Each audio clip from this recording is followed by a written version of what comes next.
যেমন এই খুতবার শুরুতেই বলেছি যে আমাদের সবার জন্যই এই আলোচনা। এই আয়াতগুলো সম্পর্কে আমি আপনাদের বলেছি, এর মানে এই নয় যে আমার এগুলোর দরকার নেই, এমন নয় যে আমি জান্নাতের গ্যারান্টি পেয়ে গেছি, আপনারা এখনো পাননি, বরং আমাদের সবার অবস্থা একই। এখানে আল্লাহ তাদের সম্পর্কে বলছেন যারা ইসলাম সম্পর্কে কথা বলে। আল্লাহ বলছেন, ওমান আহসানু ক্বালাম মিম্মান দাআ ইলাল্লাহ ওয়া আমিলা সলিহান ওয়া ক্বালা ইন্নানী মিনাল মুসলিমিন। আর তার চেয়ে কার কথা উত্তম যে আল্লাহর দিকে মানুষকে আহ্বান জানায় এবং নিজেও সৎ কাজ করে? এর মানে সে নিজেও আমলের ঊর্ধ্বে হতে পারবে না। শুধু কথা বলাই যথেষ্ট না, তার নিজেকেও আমল করতে হবে। ওয়া ক্বালা ইন্নানী মিনাল মুসলিমিন, আর সে স্পষ্টভাবে বলে দেয় আমি মুসলিমদের অন্তর্ভুক্ত। এর দুইটি অর্থ, এক, সে মুসলিম হিসাবে গর্বিত, আর দুই, সে নিজেকে অন্যান্য মুসলিমের চাইতে উত্তম মনে করে না, সে নিজেকে বেশি ভালো মনে করে না। তাই আমরা সবাই একত্রে, সবারই একই অবস্থা। আল্লাহর সামনে অন্তত এই দুনিয়াতে কেউই একজনের চাইতে অন্যজন উত্তম অবস্থায় নেই। আর শুধু আল্লাহই জানেন যে বিচার দিবসে আমাদের অবস্থা কি হবে, আর আল্লাহ এখনো জানেন আমাদের অন্তরের অবস্থা কেমন। যে আয়াতটি দিয়ে আপনাদের বলতে চাচ্ছি এখানে, তা আশা দিয়ে শুরু হয়। এটা গুরুত্বপূর্ণ, কারণ আমাদের দিন আশা দিয়েই শুরু হয়, ভীতি প্রদর্শন দিয়ে নয়। এটা সাবধানবাণী দিয়ে শুরু হয় না। যদিও আমার খুতবা তাই দিয়ে শুরু হয়েছিল, কারণ আপনাদের অনেকেই ছোটবেলা থেকে সবচেয়ে বেশি যেটা শুনে বড় হয়েছিলেন তা হচ্ছে ইসলাম ভয় প্রদর্শন দ্বারা পূর্ণ। আমাদের দিনে অনেক ভয় দেখানো হয়েছে, এটা করলে আল্লাহ তোমাকে ধরবে। বাচ্চাকাল থেকে বাবা মা এটা বলে আসছে, তুমি হারাম কিছু করলে আল্লাহ তোমাকে অনেক শাস্তি দেবেন, এই ধরনের শাস্তি, জাহান্নামে ওই ধরনের শাস্তি, এই শাস্তি। এগুলো কোত্থেকে শুরু হয়? কুল, নবীজিকে বলতে বলা হচ্ছে কুল, ওদেরকে বলে দিন। এই কুলটি গুরুত্বপূর্ণ, কারণ মুসলিমদের জন্য তখন আশার বাণী তাদের রাসূলের মুখ থেকেই শোনা জরুরি ছিল, সাল্লাল্লাহু আলাইহি সাল্লাম। আর এই সুন্নতের ধারাবাহিকতা রক্ষায় আমরা এই আশা কিন্তু শুধু কিতাব থেকেই পাই না, বরং যারা রাসূল সাল্লাল্লাহু আলাইহি সাল্লামের উত্তরাধিকার বহন করেন তাদের কাছ থেকেও আশা পাই। এই লিগাসি বহনকারী হিসাবে আপনি আমি, আমাদের উচিত ছিল অন্যদের আশার বাণী শোনানো। এই কুল শব্দের মধ্যেই, এই কুল শব্দটির মধ্যেই এই বিষয়টা সন্নিহিত। কুল ইয়া ইবাদিয়াল্লাযীনা আসরাফু আলা আনফুসিহিম, তাদেরকে বলে দিন আমার বান্দারা, আমার দাস, আমার বান্দা যারা নিজেদের বিরুদ্ধে চলে গিয়েছ। আরবিতে ইসরাফ মানে সীমা অতিক্রম করা, উচিতের বাইরে চলে যাওয়া। যদি আপনি বেশি খেয়ে খাবার গলা পর্যন্ত চলে এসেছে এমন অবস্থা হয়, তাহলে আপনি খাদ্য গ্রহণে ইসরাফ করেছেন, বেশি খেয়ে ফেলেছেন। যেখানে বেশি খরচ করা উচিত নয় সেখানে অতিরিক্ত খরচ করে ফেললে আপনি খরচে ইসরাফ করেছেন। প্রতিশোধ নিতে গিয়ে কারো উপরে চরের বিপরীতে যদি 10 গুণ চর দিয়ে বসেন, তাহলে আপনি প্রতিশোধ গ্রহণে ইসরাফ করলেন। ইসরাফ মানে বাড়াবাড়ি করে ফেলা।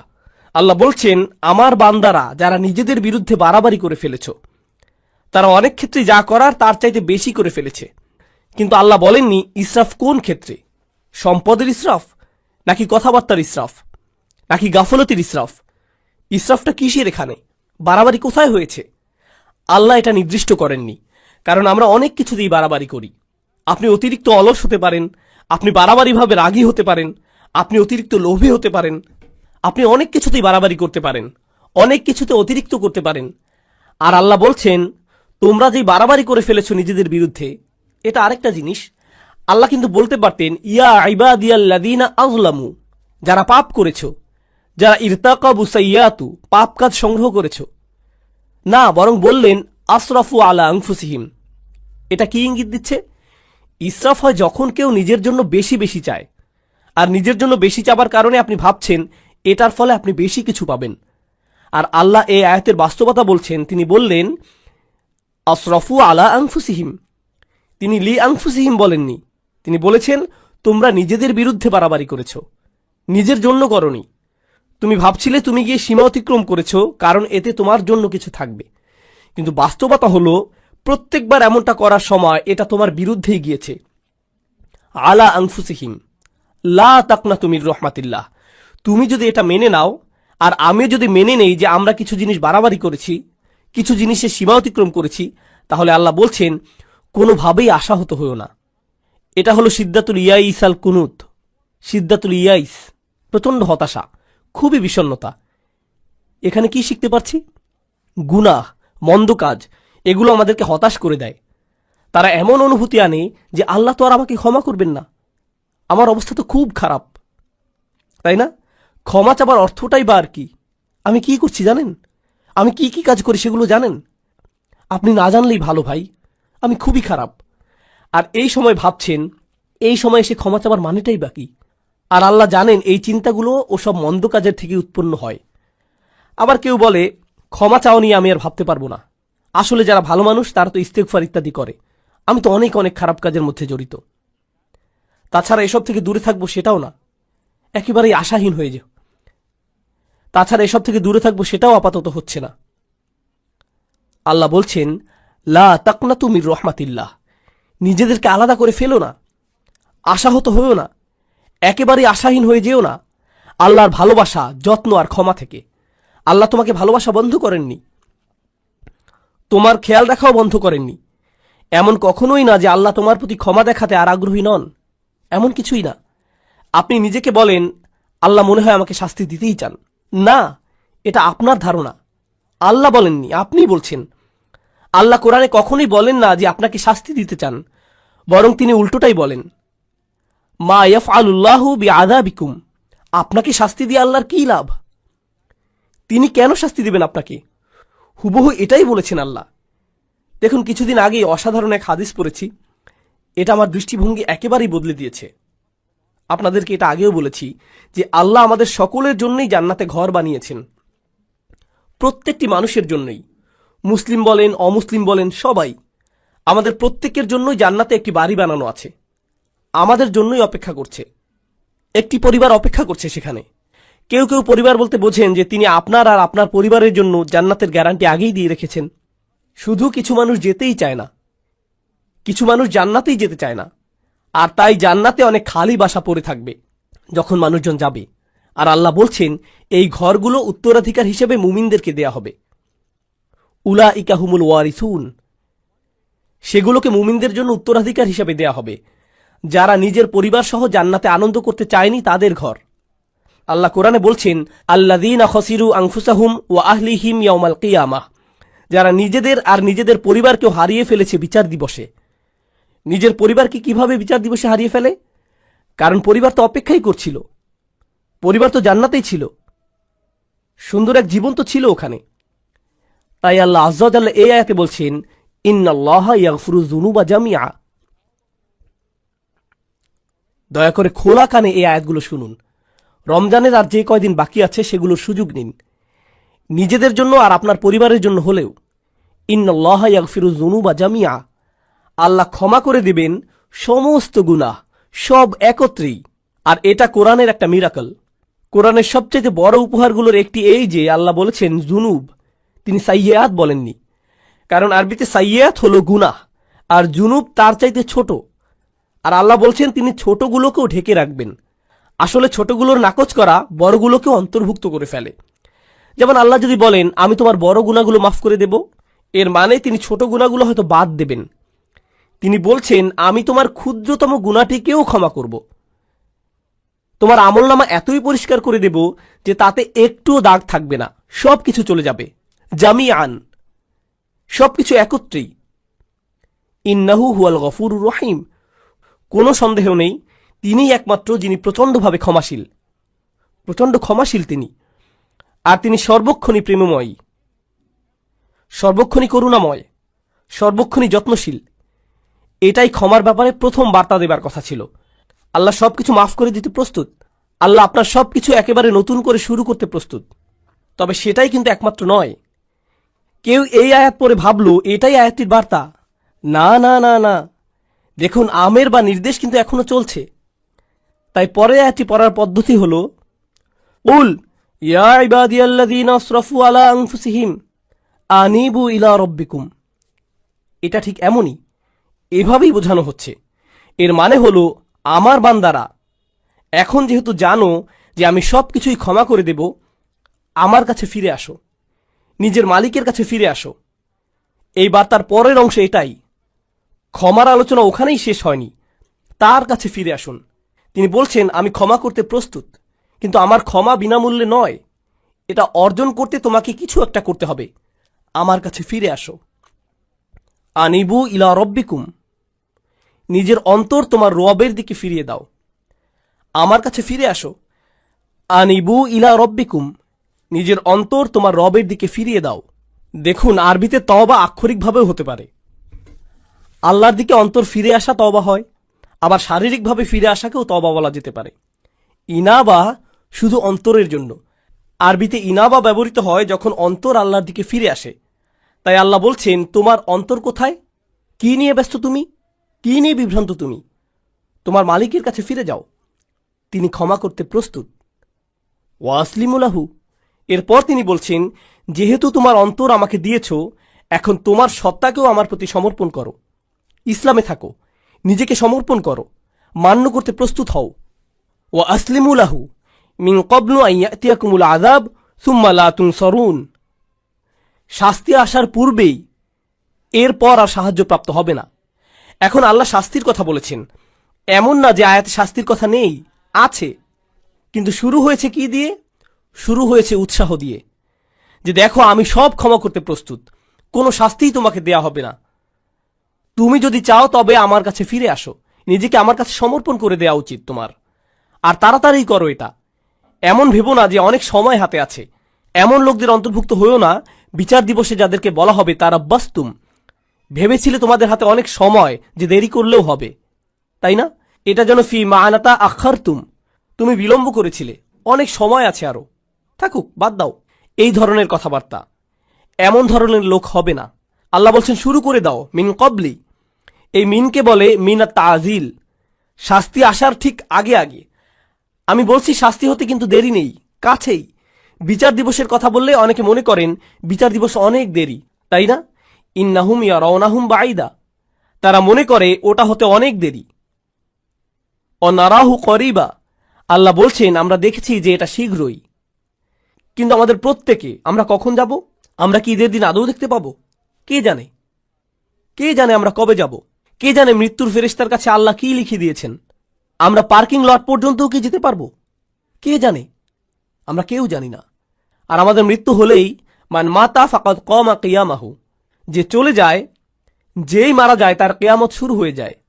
আপনার কিয়ামতের জন্য ইয়ামুল কিয়ামা, পুনরুত্থান দিবসের জন্য অপেক্ষা করতে হবে না। এক সেকেন্ডেরই ব্যাপার এটা। আর ফেরেশতা যখন চলে আসবেন তিনি বলবেন না, ও সরি, আপনার 5টা একটা মিটিং আছে না, তাহলে পরে আসছি। এমনটা কিন্তু হবে না। যখন যাবার সময় চলে আসবে যেতেই হবে, কোনো দেরি হবে না। তাই আল্লাহ বলছেন আর দেরি করো না, নিজের অন্তরকে আমার দিকে ফিরিয়ে আনতে আর সমর্পণ করতে বিলম্ব করো না। ওয়া আনিবু ইলা রব্বিকুম ওয়া আসলিমু লাহু। তাছাড়া আমাদের দিনের সৌন্দর্যটা দেখুন। কেউ যদি খুতবাতে বসে বসে সিদ্ধান্ত নেয় যে সে আল্লাহর দিকে ফিরে আসবে, সে এখনো কিন্তু কিছুই করেনি। সে কিন্তু এখনো তার জীবনধারা সম্পর্কিত কিছুই বদলায়নি। সে এখনো তার আয়ের উৎস নিয়েও কিছু করেনি, কিংবা তার আচরণেও পরিবর্তন আসেনি। সে শুধু অন্তরে নিয়ত করেছে যে সে ভিন্ন মানুষ হয়ে যাবে, আর সে বের হয়ে যাবার সময় কিংবা সে তার পরিবারের সাথে দেখা করার আগেই আল্লাহ হয়তো তার জীবন নেবার সিদ্ধান্ত নিলেন। সে ক্ষমা পেয়ে যাবে। সে তো পরিষ্কার, সে আল্লাহর দিকে ফিরে এসেছিল, এটাই যথেষ্ট। সুবহানাল্লাহ। আমি একজন লোককে চিনতাম নিউ ইয়র্কের এক মসজিদে, বেশ বড় মসজিদ, ম্যানহাটনের 96 স্ট্রিট, সেখানকার সবচেয়ে বড় মসজিদ। আর এটার সামনেই বিশাল বড় একটা অ্যাপার্টমেন্ট কমপ্লেক্স। সেখানে এক হিন্দু লোক বাস করত। মসজিদটাও সেখানে যুগ যুগ যাবৎ ছিল। সে প্রতিদিন সেই দিক দিয়ে যেত আর শুনত, কারণ তারা মাইকে আজান দিত। তো তিনি আজান শুনতেন, সবসময় সেটা শুনতে পেতেন। 96 বছর বয়স। মসজিদে এসে বললেন, আমি মুসলিম হতে প্রস্তুত। 96 বছর বয়স।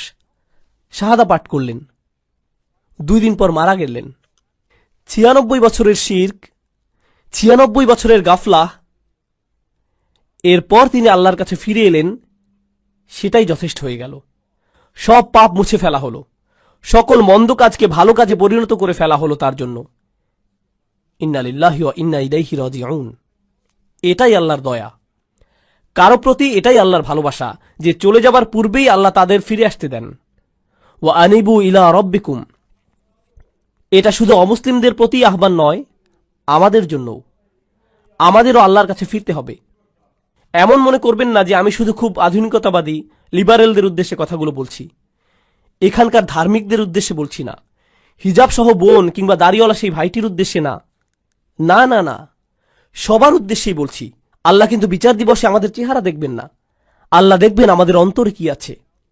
আমাদের দেখতে কিছু করতে বেশি ধার্মিক ধার্মিক মনে হয়, তার মানে এই নয় যে আমরা অন্যের চাইতে ভালো অবস্থানে আছি, এটা শুধু আল্লাহই ভালো জানেন। ও আসলিমু লাহু মিন ক্বাবলু আন ইয়াতিয়াকুমুল আযাব সুম্মা লা তুনসারুন। অত্তাবিউ, আদেশ এখনো চলছে, তোমাদের মধ্যে যারা পাপী, অত্তাবিউ আহসানা মা উনজিলা ইলাইকুম মির রাব্বিকুম। কি যে সুন্দর! আল্লাহ বলছেন, তোমাদের যা দেয়া হয়েছে তার সর্বোত্তমটি অনুসরণ করো, তোমাদের প্রতি নাজিলকৃতর মধ্যে সর্বোত্তমটি। এর অর্থ কি হয়? এর অর্থ হলো কোরআন। এর আগেই ওহী নাজিল হয়েছিল, কিন্তু মানুষের প্রতি নাজিলকৃত সর্বোত্তমটি হলো আল্লাহর এই কিতাব। আর কোনো কিছুই এর চাইতে উত্তম নয়। তোমরা কেন এর অনুসরণ করছো না? আল্লাহ এই আয়াতে আমাদের বলছেন, যারা তার দিকে ফিরে আসতে চায়, তার দিকে ফিরে আসার রাস্তাটি হলো তার কিতাবের অনুসরণ করা। আর না বুঝে কোনো মানচিত্র তো আপনি অনুসরণ করতে পারবেন না। আপনি দিক না চিনলে মানচিত্র কিভাবে অনুসরণ করবেন? আপনার আমার এই কিতাবের সাথে সরাসরি সম্পর্ক করা দরকার। যদি আপনি এই কিতাবটিকে উপেক্ষা করে চলছেন, তবে এই আয়াত আপনার জন্য। আপনি আমি যদি ক্ষমা চাই, তবে এই কোরআনের সাথে সরাসরি সম্পর্ক করতে হবে। এটা পড়ুন, কি বলতে চাচ্ছে সেটা বোঝার চেষ্টা করুন, আন্তরিকতার সাথে আল্লাহর কাছে দোয়া করুন, হে আল্লাহ, এই কিতাব বুঝতে আমাদেরকে সাহায্য করুন। আমি অনুবাদ পড়ছি, কিছুই বুঝছি না, আমাকে এর ব্যাখ্যা বুঝতে সাহায্য করুন। আপনি কি বলতে চাচ্ছেন আমাকে বলুন। ইয়া আল্লাহ, আরবি শিখা আমার জন্য সহজ করে দিন, যেন আমি আপনার কিতাবের সাথে সম্পর্ক করতে পারি। আল্লাহ আপনার জন্য সহজ করে দিবেন।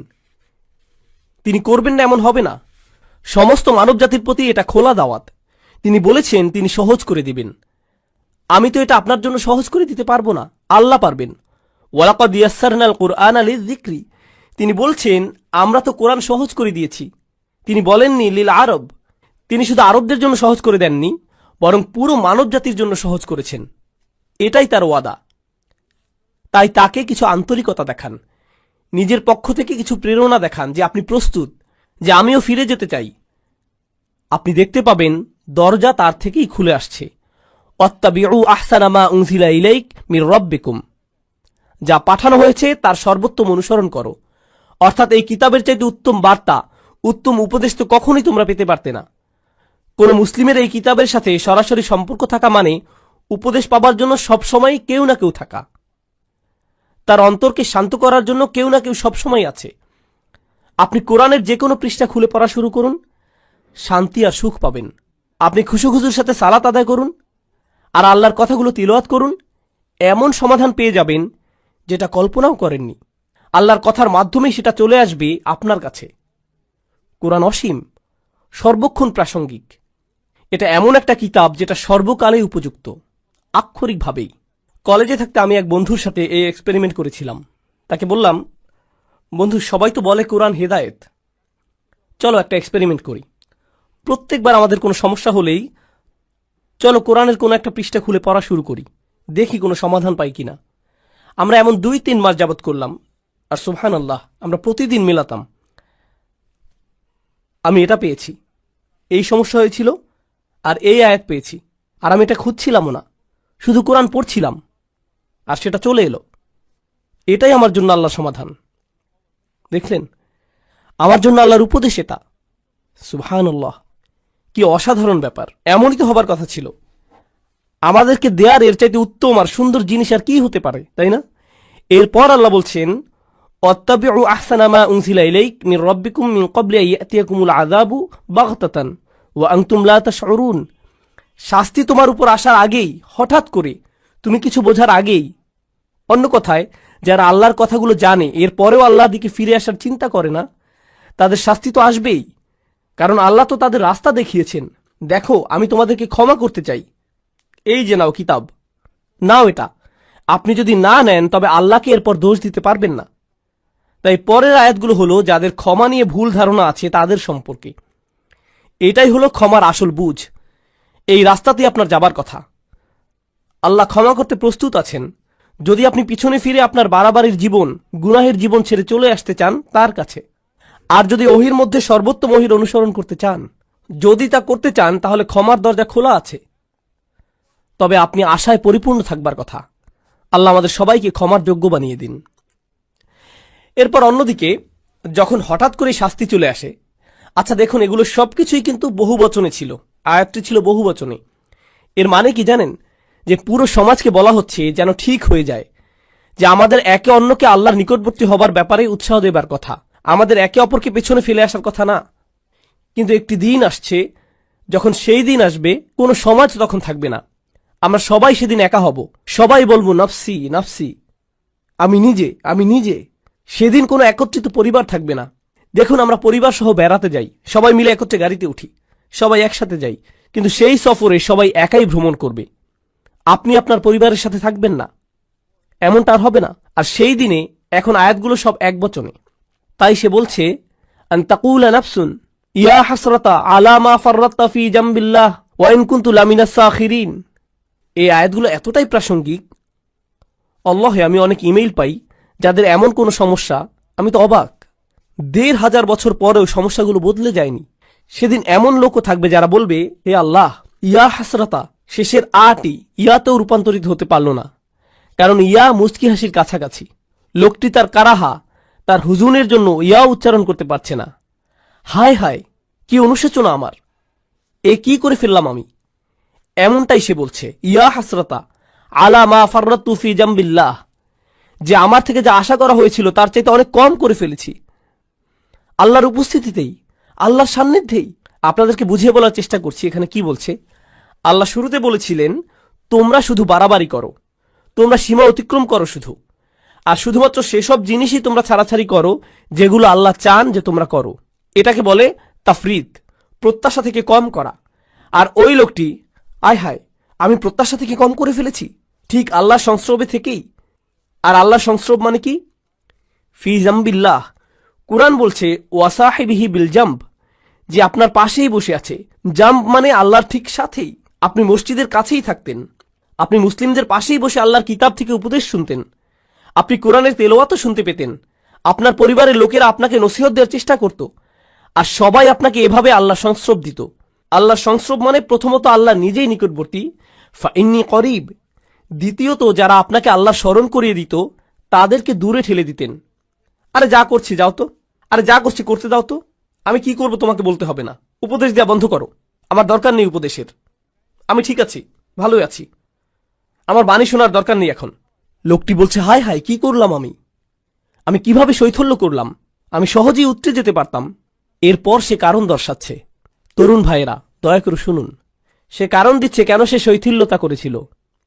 সে বলছে, ওয়াইন কুনতা লামিনাস সাখিরিন, আমি ঠাট্টা বিদ্রুপকারীদের মধ্যে অন্তর্ভুক্ত ছিলাম, আমি এই সব কিছুকে কৌতুক মনে করেছিলাম, আমি এই সব কিছুকে হাওয়ায় উড়িয়ে দিতাম। ধুর, নসিহতের প্রতি এমনই আচরণ করতাম, আক্ষরিকভাবেই। সাখির, আমি পাত্তাই দিতাম না। অনেক মানুষ আছে না আল্লাহর ক্ষমার উপর ভরসা হারিয়ে ফেলে। এই আয়াত তার পরের ধাপ বলছে, এটা যারা ক্ষমাকে পাত্তাই দেয় না তাদের কথা বলছে। তারা মনে করে এসব মজা, কিসের জন্য ক্ষমা, ও বিচার দিবস, আচ্ছা, এটাকে তারা গুরুত্বই দিত না। এখন এই লোক বিচার দিবসে দাঁড়িয়ে চিৎকার করছে, হে আল্লাহ, কিভাবে আমি এটাকে পাত্তা না দিয়ে থাকলাম, এটাকে কেন কৌতুক মনে করলাম। এরপর দ্বিতীয় ধরনের লোক, আও তাকুলা লাউ আন্নাল্লাহ হাদানি, দ্বিতীয় ধরনের লোক বলছে, ইস, যদি আল্লাহ আমাকে হেদায়েত দিতেন, এটা আল্লাহর দোষ, তিনি যদি আমাকে হেদায়েত দিতেন তাহলে লাকুনতা মিনাল মুত্তাকিন, তাহলে আমি মুত্তাকিদের অন্তর্ভুক্ত হতাম।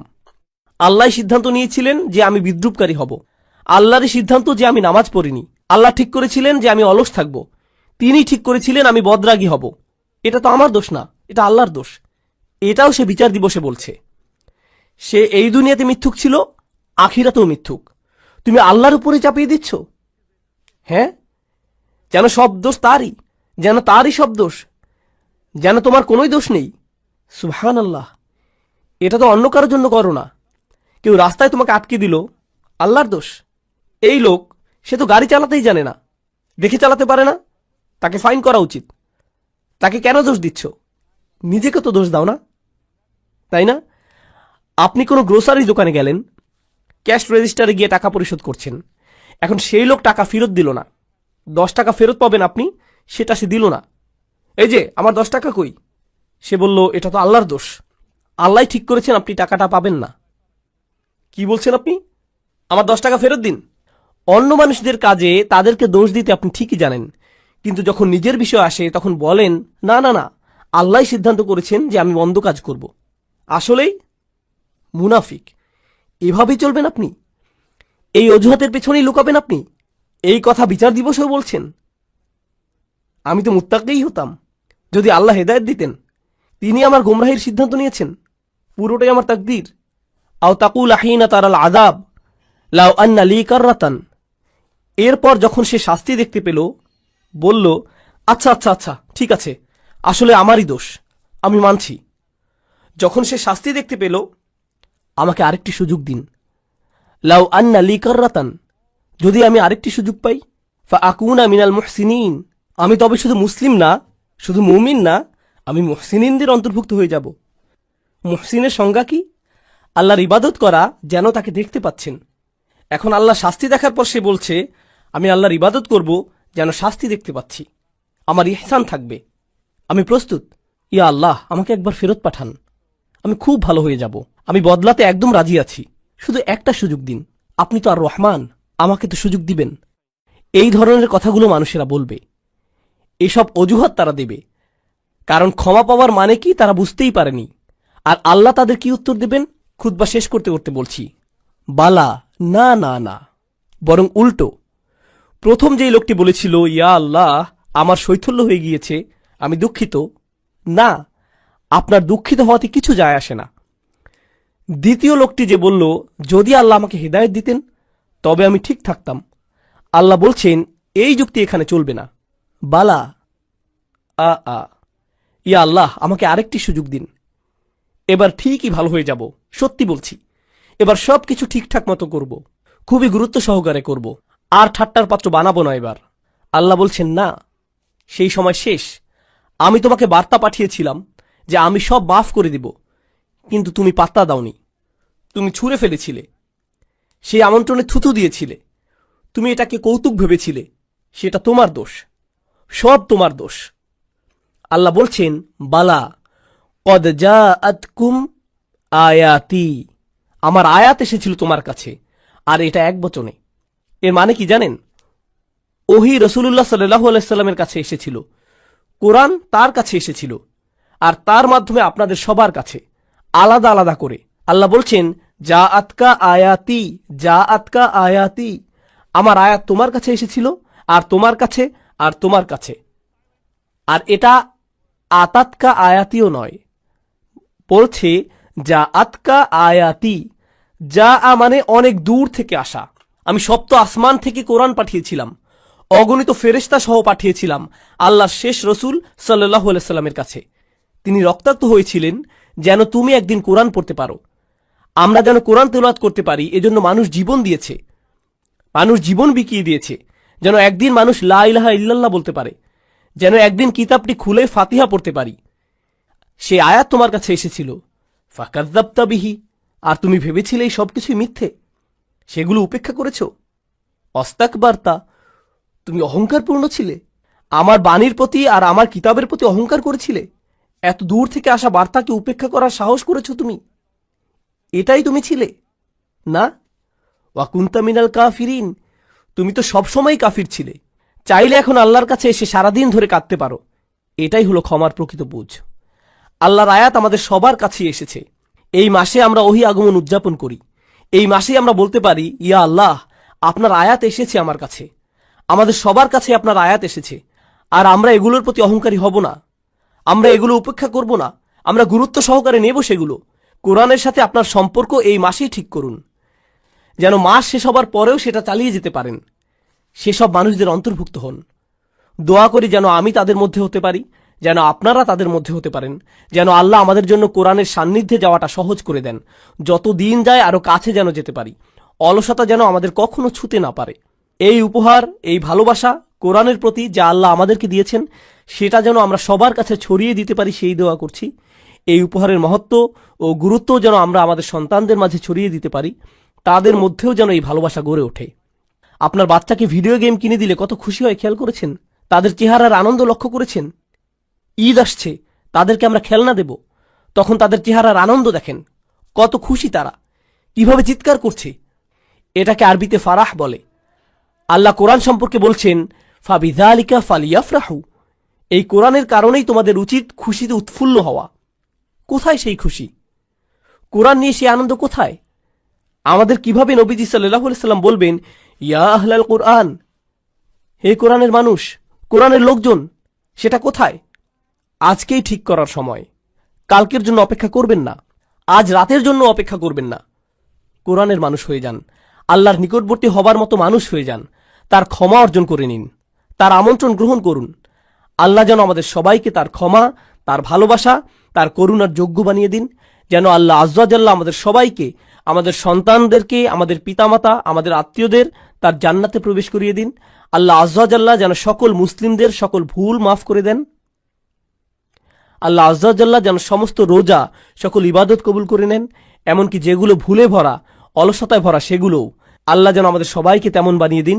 বিচার দিবসে তার ছায়ার নিচে দাঁড়ানোর তৌফিক দিন।